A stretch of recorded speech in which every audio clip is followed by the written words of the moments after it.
Bismillahirrahmanirrahim, saudara. Ini kami dari kelompok 4 metode kuantitatif penelitian. Jadi di sini kami kelompok 4 dapat membahas pengertian masalah dan cara melihat masalah. Saya Robi Sugara 141010109 dan rekan saya Haryanti Fajar 1830101090. Rika Rahma Rahmatika 18301107 sebagai NIM-nya. Oke, kita lanjut yang pertama, yaitu pengertian masalah. Menurut para ahli, menurut Punaji, masalah adalah keadaan atau kesenjangan antara harapan dan kenyataan. Artinya, munculnya masalah tentu tidak sesuai harapan dan kenyataan. Jadi itu menurut Punaji. Menurut yang kedua adalah menurut Sugiono. Masalah merupakan penyimpangan dari apa yang harus atau seharusnya dengan apa yang terjadi, penyimpangan antara teori dan praktik, atau penyimpangan antara aturan dan pelaksanaan, atau penyimpangan antara rencana dengan pelaksanaan, dan penyimpangan antara pengalaman masa lampau dengan masa yang terjadi sekarang. Itu menurut Sugiono. Berikutnya, secara global, masalah adalah area yang menjadi perhatian peneliti. Jadi peneliti memunculkan sebuah masalah agar mereka dapat mengkondisikan yang ingin diperbaiki atau suatu kesulitan yang ingin dieliminasi atau dihilangkan. Jadi masalah memang harus dihilangkan. Masalah terjadi karena ada penyimpangan antara apa yang terjadi dengan apa yang diharapkan dan praktik. Nah, jadi menyimpang, tidak sejalan itu intinya. Antara perencanaan atau kebijakan dengan pelaksanaannya. Antara aturan dengan pelaksanaan atau penyimpangan itu dari norma atau standar dari status quo. Ya. Yang poin B itu yaitu mengidentifikasi dan memfokuskan masalah. Nah, di sini juga menurut para ahli, menurut Surya Brata, cara mengidentifikasi dan memfokuskan masalah adalah identifikasi masalah. Pertama kita mengidentifikasi masalah apa yang timbul. Terus setelah mengidentifikasi masalah dapat ditentukan melalui bacaan yang berisi laporan, hasil penelitian, diskusi, seminar, dan kegiatan ilmiah lainnya. Pernyataan pemegang otoritas, pengamat sepintas, pengalaman pribadi, dan perasaan intuitif. Nah, jadi caranya kayak gitu. Itu berisikan laporan. Jadi kita melihat, terus ada penelitian, ada diskusi, seminar, dan sebagainya. Tentu dengan bentuk kegiatan ilmiah. Dan menurut para ahli lagi, yaitu menurut Anggoro, yaitu cara mengidentifikasi masalah atau memfokuskan masalah adalah dengan cara masalah layak diteliti, masalah mempunyai sifat teoritis dan praktis, masalah yang realistis. Menurut Bugin lagi, interesting, aktual, monumental, spektakuler, fokus. Jadi fokus dulu. Berikutnya, cara melihat masalah penelitian. Jadi berdasarkan yang pertama poinnya, berdasarkan identifikasi penyimpangan-penyimpangan di fokus penelitian. Cara ini dilakukan dengan mencatat penyimpangan-penyimpangan di fokus penelitian.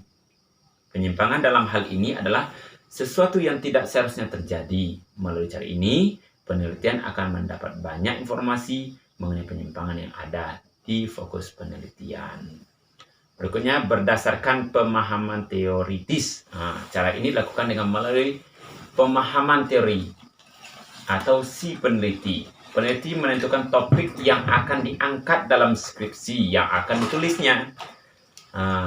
Misalnya temanya tentang bagaimana proses pembelajaran, manajemen pembelajaran, apapun penelitiannya itu, tentu dia yang pertama melakukan atau menentukan topik dari bahan penelitian, sehingga bisa dilakukan pengamatan. Nah, tidak terjadinya penyimpangan juga dikaitkan dengan topik yang telah dipilihnya. Ada ilustrasi cara pemahaman teoritis, yaitu pemahaman topik, terus penentuan topik atau teori, ada identifikasi masalah. Jadi mengidentifikasi masalah yang berkaitan dengan teori ergonomi, yaitu kinerja yang pertama. Setelah itu kepemimpinan, ergonomi, penempatan pengawas. Ya, kita lanjutkan dalam menjelaskan data dan sumber data. Jenis data yang digunakan untuk penelitian ada dua. Jenis yang pertama yaitu data kualitatif. Kualitatif bisa kita artikan sebagai non-angka. Jadi dia verbal, bukan angka. Data kualitatif dalam penelitian ini yaitu gambaran objek penelitian. Gambarannya gimana? Itu kita uraikan berdasarkan data atau objeknya itu bisa dikatakan dalam bentuk tulisan, ya, dan bisa dipahami, misalnya sejarah singkat berdirinya, letak geografis objek, visi dan misi, atau struktur organisasi keadaan pegawai. Bedanya dengan yang kedua, data kuantitatif, yaitu berhubungan dengan angka. Jadi semua objeknya itu berkaitan dengan angka, hitungan, atau berbilang, ya. Jadi bilangan atau bentuk angka.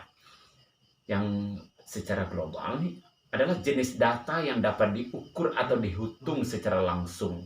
Itu kuantitatif, yang berupa informasi atau penjelasan yang dinyatakan dengan bilangan atau berbentuk angka.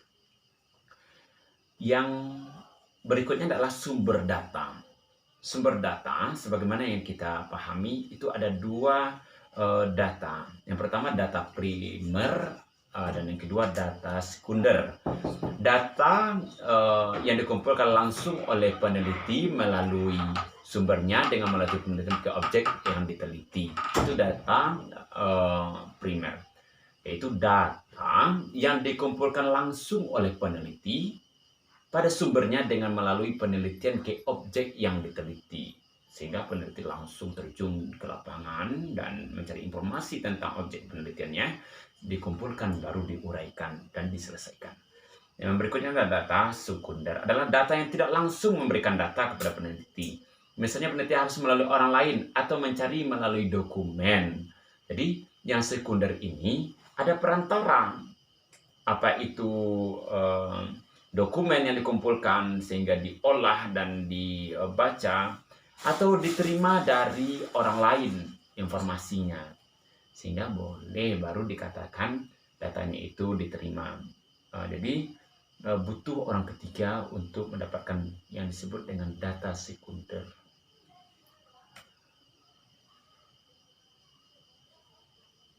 Ya, saudara, itulah hasil dari